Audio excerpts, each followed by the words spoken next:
So why would I not love to meet them? सबसे मिलना चाहेंगे, हमारा तो काम ही है नए नए लोगों से मिलना। और जितना, और अच्छा नए लोगों में भी जो जितना गलत है उससे मिलने में ज्यादा मजा है। राम से ज्यादा रावण का कैरेक्टर इंटरेस्टिंग है ना, तो हमें तो ऐसे उल्टे सीधे लोग चाहिए, हमारा ज्ञान बढ़ता है थोड़ा। We love that. तस्करी में एक टर्म यूज हुआ है पोपट। पोपट क्या एक्चुअल लाइफ में यूज होता है? हाँ वो सॉरी मैंने आपको इंटरप्ट किया। पोपट एक्चुअल लाइफ में यूज होता है या फिर ये आपका खुद का नहीं किया हुआ? तो जब हमने रिसर्च किया ना, हम जो हमारे कस्टम ऑफिसर थे उन्होंने हमें सबसे मिलवाया, तो ये हर प्रोफेशन की इंटरनल जार्गन्स और इंटरनल लैंग्वेजेस होती है। तो पोपट, कोरियर को पोपट ही कहते हैं, और जो पोपट को फाइनेंस करता है उसको पंटर कहते हैं, पंटर को जो फाइनेंस करता है उसको सेठ बोलते हैं। तो ये पता है। How you got the idea of making तस्करी? कुछ ऐसा some incident or? नहीं, I did not get the idea. ये आइडिया नीरज पांडे जी का था। Okay. एंड उन्होंने मुझे बोला के ऐसा कुछ अपने को बनाना है ऑन स्मगलिंग इन एयरपोर्ट। तो आइडिया उनका था। Okay. सो आइडिया उनका था, फिर हम दोनों ने मिलके लिखी है। Okay.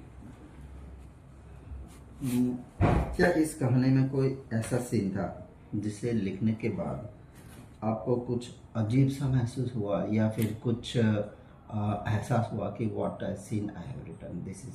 नहीं देखो, अपने सीन की ज्यादा तारीफ भी नहीं, हमें लगा हमने कितना भी अच्छा लिख दिया। अगर पब्लिक को पसंद नहीं आया तो कोई मतलब नहीं पब्लिक को तो पसंद तो बस अब पसंद है, अब अच्छा ये भी हमने तो 3-4 साल पहले लिखा ना, फिर तराशते गए। तो इसको तो हम पहले से सिस्टम से आउट हो गए थे, है ना। हमने तो लिख के उसके बाद 3 कहानियां लिख दी। तो मैंने तो इसको 2022-23 में लिख के दे दिया था ना, फिर बनने टाइम लगता है, तो बाकी मेहनत तो उनकी है।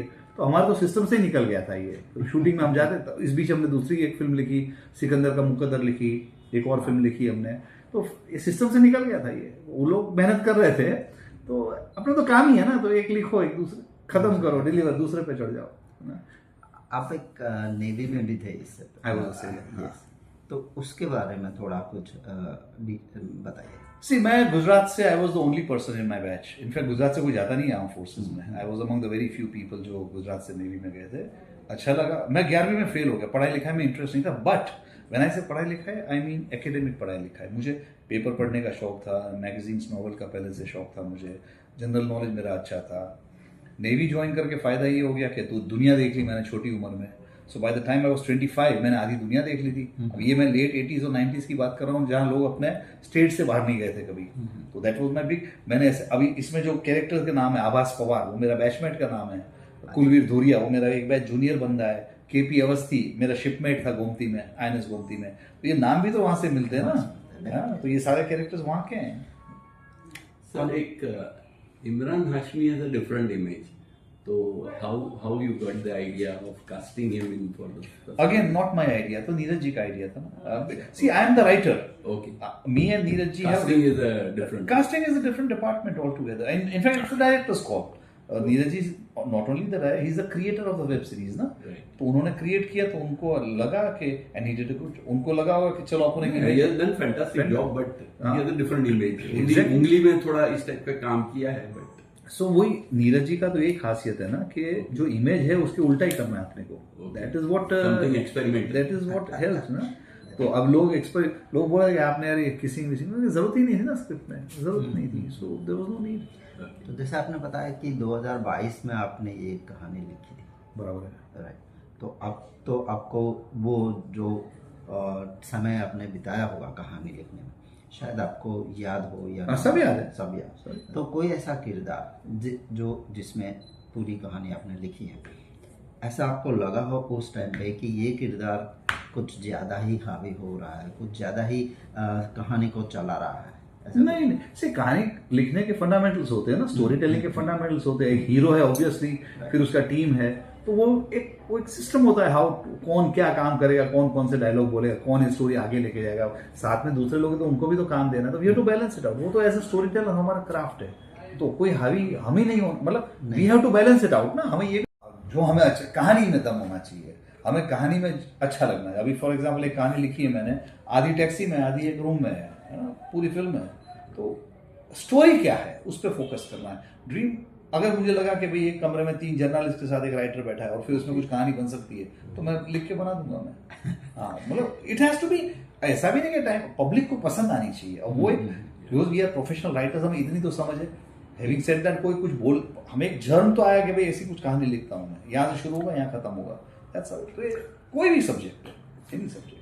अभी हम बैठा था बात करते करते मालूम पड़ा गुजरात में बहुत गांजे की खेती हो रही है, तो मुझे टैक्सी में आ रहा था, मुझे दिमाग में आइडिया है कि ये बन सकती है बढ़िया स्टोरी। लोग घर घर खेती कर रहे हैं इधर सुरेंद्रनगर और जामनगर साइड। अच्छा, तो ऐसा है, किसी ने बोला मुझे, मैंने कहा चलो यार इस पे कुछ बन सकता है। तो ऐसा है। तो कहानी एक मिनट, आपकी स्टोरी राइटिंग में आप रिसर्च को कितना पूरा रिसर्च ही तो, आप अगर तस्करी देखो तो ये रिसर्च के वक्त तो गूगल से तो होगा नहीं रिसर्च, हमें मिलना पड़ेगा लोगों को पर्सन। तो पहले तो मिलना पड़ेगा, फिर उनसे जो नॉलेज आया उसको सिनेमैटिक लैंग्वेज में डालना पड़ेगा।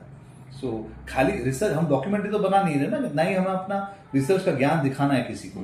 We have to be transform, हाँ it has to be transform to a good scene. तो वो सब दिमाग, वो काम ही अपना हो। तस्करी में शुरू में आपने जो दिखाया है वो एयरपोर्ट छत्रपति शिवाजी एयरपोर्ट के बारे में आपने एक्सप्लेनेशन किया। करेक्ट। इसी क्वेश्चन को मैं थोड़ा आगे बढ़ा रहा हूँ कि आपने अथॉरिटी से बात की थी या आपका खुद का रिसर्च है एयरपोर्ट के बारे में, और कस्टम्स किस तरह से वहाँ पर? नहीं, तो जो हमारे जो कस्टम ऑफिसर थे जो who is on board as a consultant, उन्होंने वो हमें ले गए एयरपोर्ट पे, लोगों से मिलवाया, फिर मिलते मिलते लाइन बनती है ना, फिर जिसका अथॉरिटी है उन लोग ने हमें पूरा एयरपोर्ट घुमाया।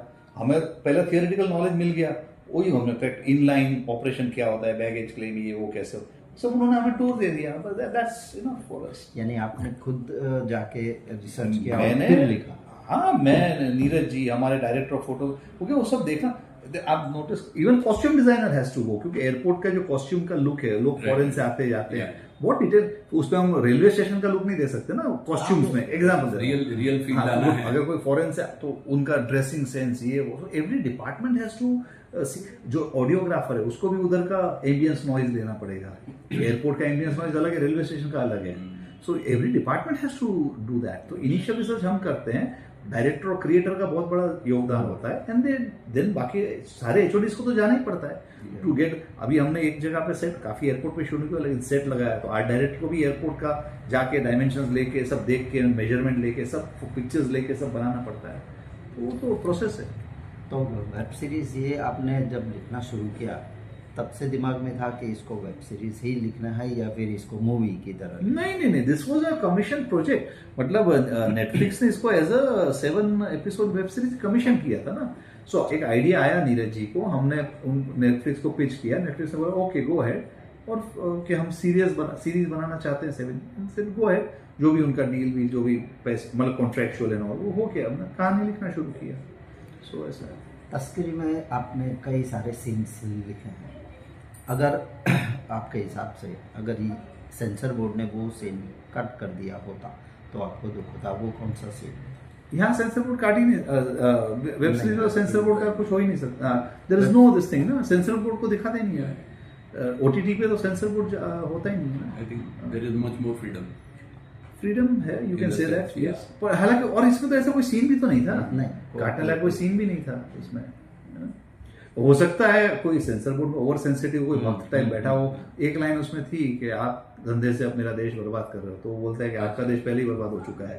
तो कोई अगर बहुत ही एंथुसियास्टिक भक्त टाइप कैरेक्टर होता है तो हाँ, तो ऐसा कोई बोलेगा कि अरे ऐसा हो सकता है, आई एम गेसिंग, पर ऐसा इसमें तो जरूरत ही, किसी को दिखाने की जरूरत ही नहीं है। Generally, crime thrillers used to glamorize all these smugglers and all. Why did you choose this idea? Fascinating है ना, लाइक आई वाज टेलिंग के राम से ज्यादा रावण का कैरेक्टर इंटरेस्टिंग है from the cinema point of view, not in a bad way. तो आदमी अगर मस्ती करेगा तो ही सीन बनेंगे ना। अभी सीधा साधा आदमी, वन डायमेंशनल आदमी है, कुछ गलत भी नहीं करता है, सीधा साधा, तो क्या फिल्म बनेगी? तो कोई आदमी बदमाशी करे तो उस पर ज्यादा फिल्म बनेगी ना, उस पर मतलब वो कैरेक्टर वो। So it's a good, sea smuggling has been happening for the last हजारों सालों से। जहां दो कंट्री के बीच में मार्जिन है कुछ सेम कमोडिटी में, तो स्मगलिंग होनी है। तो इट्स अ फैसिनेटिंग सब्जेक्ट, तो that's what attracts. So some masala is also needed. Not masala, अभी जैसे आम आदमी ने स्मगलर्स देख, आम अब फिल्मों में चोर पुलिस क्यों चलता है? स्मगलर सॉरी ये ड्रग स्मगलर्स और ये गुंडागिरी, क्यों? क्योंकि आम आदमी ने देखा नहीं है। तो स्मगलिंग कहाँ देखी है आम आदमी ने? तो हमने खुद नहीं देखी थी, हम तो फिर भी वी आर वेल रेड। जब हमने मिलवाया तब देखा, रही है तो अलग ही दुनिया है, तो अलग दुनिया दिखा रही है, तो लोगों को अलग दुनिया दिखाओ, मजा ही आता है। तो ऐसा है। एक सीरीज में अच्छी चल रही है, मीन्स आज टॉप पर है। हाँ, फॉर एग्जांपल सपोज करें कि टॉप पर नहीं चलती, एवरेज रहती, तो भी आपको इस सीरीज को लिखने में कौन सी बात पर गर्व होता? देखो हमने तो लिखा, हम तो हमारे सारे काम पे गर्व करते हैं ना। अब पब्लिक को पसंद नहीं आया उसमें हम क्या करें? हो सकता है 10 साल बाद जब लोगों का IQ बहुत बढ़ जाएगा तो पसंद आएगी, हम ऐसा सोचते हैं। या तो 10 साल बाद कोई पुरानी फिल्में अभी क्यों चल रही, क्योंकि लोगों का IQ गिर गया है ना, तो उनको कुछ मजा आता है पुराना सब देखने में। तो इट डिपेंड्स ऑन द, हम हमारे कन्विक्शन से लिखते हैं, public You're honest to your job. बस वही करना है। मार्केट ट्रेंड्स में मत आ जाओ कि जस्ट बिकॉज इमरान हाशमी ये किसिंग डालो, ऐसा हम नहीं करते हैं। हम अपने हिसाब से कहानी चल गई तो चांद तक, वरना शाम तक। बहुत बार सीन पर जब एक्टर्स परफॉर्म करते हैं तो बिना डायलॉग बोले कुछ एक्सप्रेशंस, कुछ सीन्स, बहुत कुछ कह जाते हैं। वो लिखने में आपको ज़्यादा मज़ा आता है या फिर प्रैक्टिकल डायलॉग जो बोले जाते हैं वो आप? It depends on the situation ना। कई बार silence also speaks louder than the words. हाँ, तो जो सीन का रिक्वायरमेंट है उस हिसाब से, जो सीन का रिक्वायरमेंट है उसी हिसाब से होता है। मेरा सवाल यही था कि आपको क्या पसंद आता है? एज अ राइटर बस मेरा काम है ये, मुझे पसंद ना, मेरे को स्टोरी कहना पसंद आता है। अब I will be very conscious कि अभी पिछले सीन में इसने किसी पे चिल्ला के जूता मारा था, एक एग्जांपल दे रहा हूँ। अब यह हमने एक कैरेक्टर एस्टैब्लिश किया जो बार बार अपना जूता फेंकता है किसी पे। अब एक सीन में किसी नौकर ने कुछ गड़बड़ कर दी, पब्लिक क्या सोचेगी? ये जूता मारेगा, सोचेगी ना, इस टाइम नहीं मारेगा वो। That is the craft. वो ग्राफ कैसे ऊपर नीचे ले जाना, पब्लिक सोचेगी जूता नहीं मारा, जूता, सीन खत्म हो गया। लेकिन अचानक जब स्टोरी का क्राफ्ट है, वो इनबोर्न होता है, वो हमें देखना पड़ता है कौन सीन में क्या है, कितना ड्यूरेशन पहले गया, कब दिखाऊं मैं, ताकि वो भूल कंटिन्यूटी में, वो एक अलग प्रोसेस है, वो क्राफ्ट है ना। नॉर्मली आप कितना टाइम लेते हो एक स्क्रिप्ट लिखने में? डिपेंड्स। ये देखो ना, 2021 में लिखना शुरू किया था, 4 साल 2 महीने बाद आई है। स्क्रिप्ट लिखने में टाइम नहीं लगता। इट ऑल डिपेंड्स कि अभी ऐसे सिकंदर का मुकद्दर था जो प्रोजेक्ट था, टोटल 10 महीने में बाहर आ गया। Right from the day we started writing till the time it was released, 10-11 महीने में बाहर आ गया। रुस्तम को 6 साल लगे, मिशन रानीगंज को 7 साल लगे, रुस्तम को 8 साल लगे, मिशन रानीगंज को 6 साल लगे, तस्करी को 4 साल 2 महीने लगे। इट ऑल डिपेंड्स, अपने हाथ में है नहीं। अदर लैंग्वेजेस में, गुजराती में मूवीज ऐसे लिखने में? गुजराती मूवी प्रॉब्लम क्या है ना, गुजराती मूवीज का जो बजट होता है ना, उतना हमारा हिंदी फिल्मों का रेम्यूनरेशन होता है, तो there is no point in wasting our time ना, मतलब प्रोफेशनली बहुत ज्यादा viable. It is not viable unless I write a script, I come on board as a partner. अगर ऐसा है तो मुझे एक्सेप्टेबल होगा कि मैं फीस न लूं, I come on board as a 50% partner.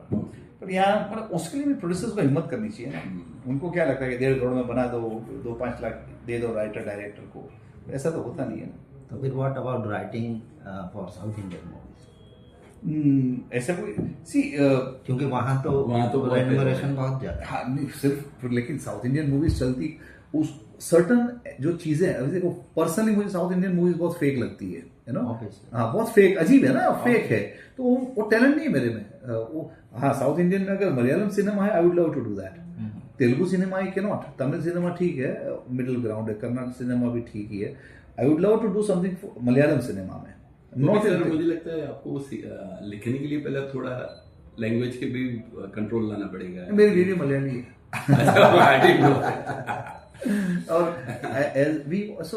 दूसरा मैं कोचिन में भी रहा हूँ, so if you know the culture of that area region ना, तो you can write a good story. तो ये तो बात कर रहा हूँ, हालांकि मलयालम इंडस्ट्री बहुत क्लोज नहीं है, बाहर के लोगों को एंट्री नहीं देती, ऐसा भी है। पर वो डिपेंड्स, अगर कोई आएगा, आई वुड लव, अगर स्टोरी, अब तो लैंग्वेज बैरियर्स तो है ही नहीं ना। वी आर वॉचिंग वो नार्को स्पेनिश वाला हम सबटाइटल के साथ देख रहे हैं। अगर कोई कहानी बेस्ड है केरला में, I would love to make it, बहुत आ ही रही है, but you know Malayalam cinema I would love to write, that's a fact. अभी नेक्स्ट प्रोजेक्ट तस्वीर के बाद है 2 फिल्में है, So you are working on both. वो तो डिलीवर कर दिया, अभी तो तीसरा बुक लूंगा। अभी नॉवेल आ रही है, मेरी किताब आ रही है। हाँ। इट्स कॉल्ड, देखो एक फिल्म आई थी गॉडफादर, 3 ट्रियोलॉजी थी, 3 फिल्में थी। तो मैंने अभी बीच में खाली बैठा था तो मैंने एक एनालिटिकल, गॉडफादर सिनेमा है लेकिन उससे बहुत कुछ सीखने को मिलता है। So I have written a book called life and management lessons from the Godfather. वो किताब ये 2-4 दिन में रिलीज होने वाली है। सो किताबें भी लिखते हैं। तो एक नेवी ऑफिसर से राइटर की जर्नी कैसे ट्रांसफर हुई फ्रॉम ए नेवी हाँ, ऑफिसर? देखो जब मैं नेवी में था ना तो लाइक आई सेड, लिखने मैं डायरी लिखता था रोज रात को। फिर मैं कुछ आर्टिकल्स लिखता, उन दिनों रीडर्स डाइजेस्ट करके एक मैगजीन आता था, उसमें देखो column call humour in uniform, तो उसमें है ना, तो मैं आर्टिकल, मेरे जोक्स छपने लगे तो 100 रुपए मिलने लगे।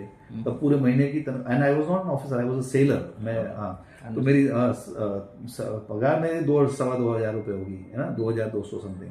तो उस जमाने में 10 मिनट में कुछ जोक लिख दिया, भेज दिया, छप गया तो 100 रुपए मिलते थे। मैंने कहा यार ये अच्छा काम है। फिर मेरी जो वाइफ है अभी, तब मेरी गर्लफ्रेंड थी, एंड उसने इंकरेज किया कि तुमको लिखना चाहिए। तो मैं लिखता था, आर्टिकल्स छपने लगे न्यूज़पेपर्स में, मैगजीन्स में, है ना। फिर मैंने देखा यार ये अच्छा काम है, लेकिन मुझे है ना वो कॉलम में इसके ऐसा नहीं बनना था, मुझे स्टोरीज क्रिएट करनी थी। लेकिन सिनेमा स्क्रिप्ट राइटिंग एक क्राफ्ट है, करते करते हो गया।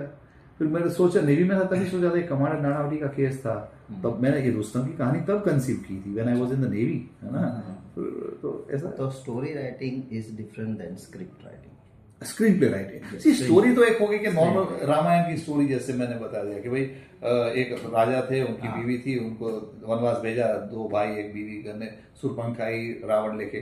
Screen play is different, screen पे कैसे दिखेगा, कहाँ से शुरू होगा, कहाँ खत्म होगा, सीन कहाँ कटेगा। How they will convert तो with each वो other. आप लिखते हो तो उसका राइटिंग मेथड और स्टोरी राइटिंग मेथड डिफरेंस है। Story writing is like you write prose में, आप लिखते हो बराबर, आपने प्रोज में कहानी लिख दी प्रिंट मीडियम के लिए। स्क्रीन पे is a totally different craft, वो अलग क्राफ्ट है। स्क्रीन पे कैसा दिखेगा वो आपको लिखना है, आपको कैसा दिखाना है। हाँ, तो जो पढ़ेगा उसको समझ में आना चाहिए। उसमें क्लियरली लिखा होगा कि रामायण तो स्टोरी सबको मालूम है, लेकिन अगर मैंने शुरुआत किया कि शाम का वक्त है, समुद्र की लहरें दिख रही है, उसमें एक आदमी आता है, बोलता है प्रभु सेतु तैयार हो गया है, अब हम दिखाएंगे वो, तो उनकी तरफ मुस्कुराते हैं। अच्छा, लेकिन वो मुस्कुराते हैं, उसको कैसे मालूम कि हनुमान है? We have to introduce that character also ना।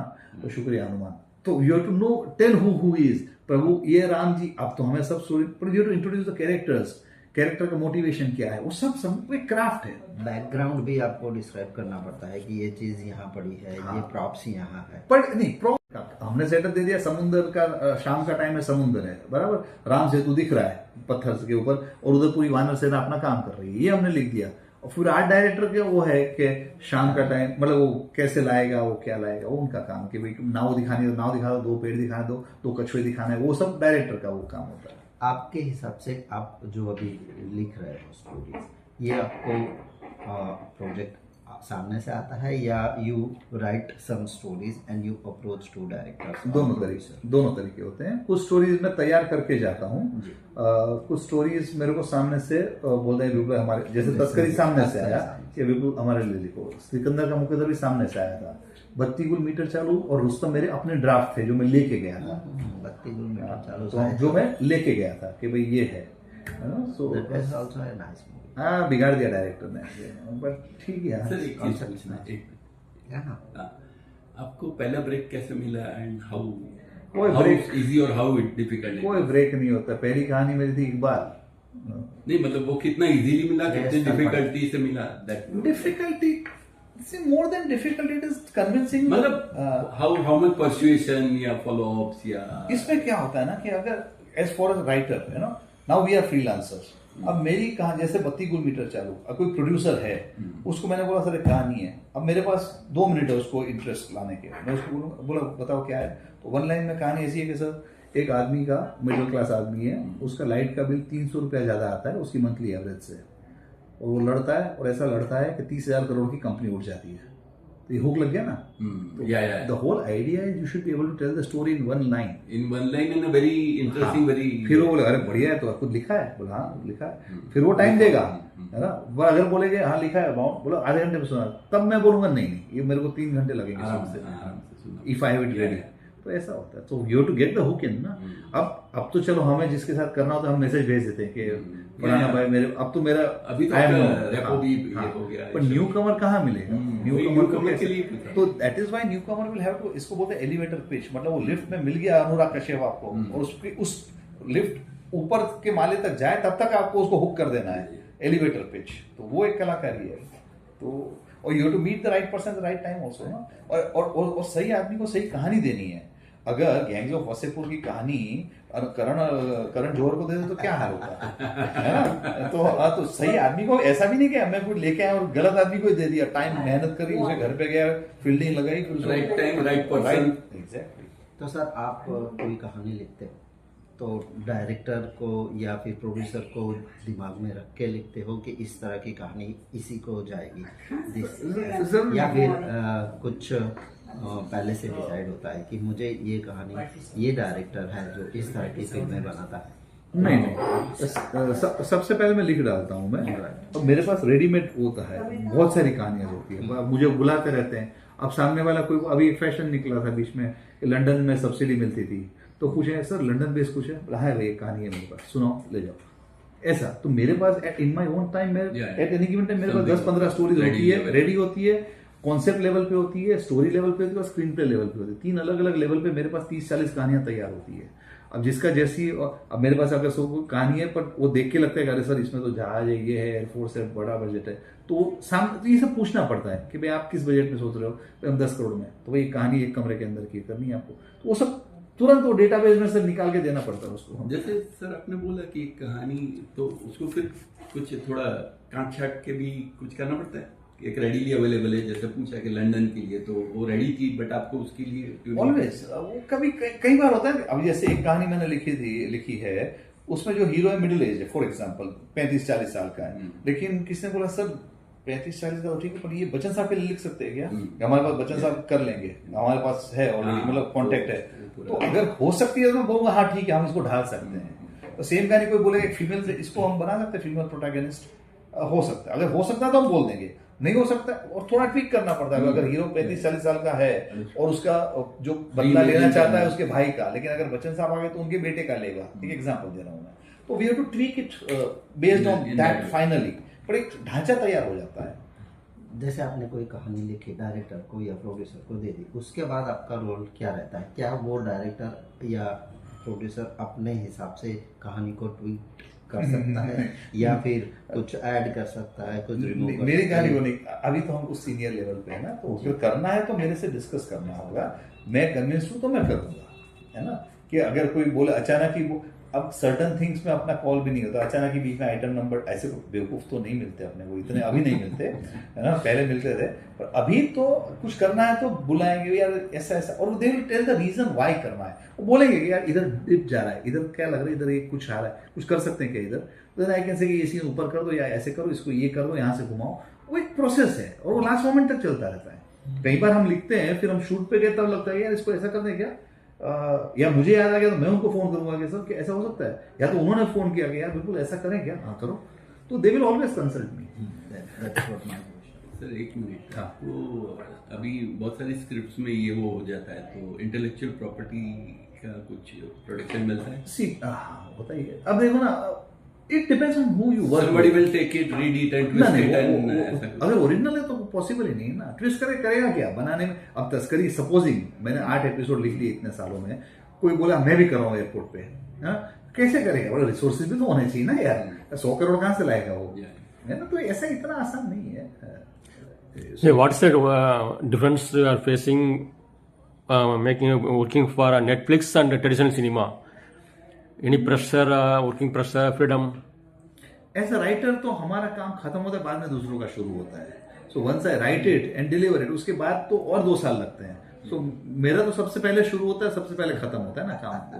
तो ऐसा भी नहीं कि we go on the set and write, हम तो लिख के दे दिया, माइनर ट्वीकिंग होता है। So once I give the bound script, उसके बाद प्रोजेक्ट ओके हो गया, then everybody based on that script वो लोग अपना रेफरेंसिंग करेंगे ना, आर्ट डायरेक्टर, कॉस्ट्यूम वाला, ये वो। तो मेरा तो सबसे पहले काम शुरू होता है और सबसे पहले मेरा खत्म होता है। लास्ट क्वेश्चन, अरे पूछो। आपको कौन सा एक्टर या डायरेक्टर के हिसाब से आपको ऐसा ड्रीम है कि मैं इसके लिए पूरी एक कहानी लिखूं? Do you have? कोई भी एक्टर ना कोई ड्रीम नहीं। मैं कहानी लिखता हूँ, जो कहानी में सूट करेगा वो एक्टर काम कर ले। और बिकॉज सीधे अभी ऑफकोर्स मैं अभी तो I am turning a director, but मेरा काम है जो भी ढंग का एक्टर वो डायरेक्टर के कॉल होते हैं। मेरा कोई ड्रीम नहीं है ऐसा। मैंने लिखी है, कोई भी इंटेलिजेंट एक्टर कर सकता है, और ये कोई भी एक्टर सूट करता है वो कर ले। अच्छे एक्टर तो सभी अच्छे हैं ना, इंडस्ट्री में तो एक्टर तो अच्छे ही है। बहुत सारे फैक्टर्स होते हैं कि वो एक्टर को डायरेक्टर के साथ काम, कोई एक्टर ये नहीं बोलेगा कि इसने ये स्क्रिप्ट लिखी इसलिए मैं ये करूंगा या नहीं करूंगा, ऐसा नहीं करेगा। उनको पसंद आई, उनको समझ में आया, हाँ ये कह सकता है कि ये डायरेक्टर के साथ मैं नहीं करूंगा या ये प्रोड्यूसर के साथ मैं नहीं करूंगा, वो उनका कॉल है। तो राइटर का कोई वो नहीं है कि कौन से राइटर, उनको पता है। आज के केस में राइटर का नाम भी नहीं पता होगा। आई डोंट थिंक ज्यादातर, ऑफकोर्स हेलो हाई होता है, मिलते हैं ऑल दैट, बट ऐसा कोई दोस्ती नहीं होता है राइटर और हीरो में एंड ऑल दैट, ऐसा कुछ नहीं होता है। मैंने सुना है कोई राइटर्स कोई पर्टिकुलर डायरेक्टर या एक्टर्स को कंसिडर करके ही पूरी कहानी लिखते हैं। दैट आई हैव नहीं, अब सामने से डायरेक्टर को कंसिडर करना तो कोई बात, एक्टर को कंसिडर, अगर सामने से कोई एक्टर बोले कि बिल्कुल मेरे लिए कुछ लिखो यार, मेरे को ध्यान, जैसे सलीम जावेद साहब बच्चन साहब के ध्यान में रख के लिखते थे। सामने से कोई अपने, या तो कोई डायरेक्टर मुझे बोले कि अपने ऑलरेडी ये फलाने साहब साइंड अप है तो उनको ध्यान में लिख के लिखो। अगर कोई बोले, कोई डायरेक्टर साहब मुझे बोले कि इनको ऑलरेडी साइन अप कर रखा है हमने, इनको ध्यान में रख के लिख देना आइडिया, अगर तो ठीक है, या तो लिख देंगे ऐसा। विपुल जी अपने आप को 5 साल बाद कहाँ पाते हैं? As a writer, as a producer, as a director, कहाँ, व्हाट इज नेवर नो, हो सकता है मैं किसान बन जाऊं, अपने मूड के ऊपर है भाई, है ना। आप वही तो आजादी है ना। वही दिख रहा है, क्योंकि एक नेवी ऑफिसर से सीधा राइटर। हो सकता है फार्मिंग में घुस जाऊं मैं, हो सकता है गांजा की खेती करूं, हो सकता है स्मगलिंग चालू कर दूं। तो कहाँ कौन 5 महीने बाद का नहीं देख सकते सर, 5 साल बाद क्या देखेंगे। All the best and congratulations. Thank you, Chetan bhai. Thank you. Success of this. Thank you.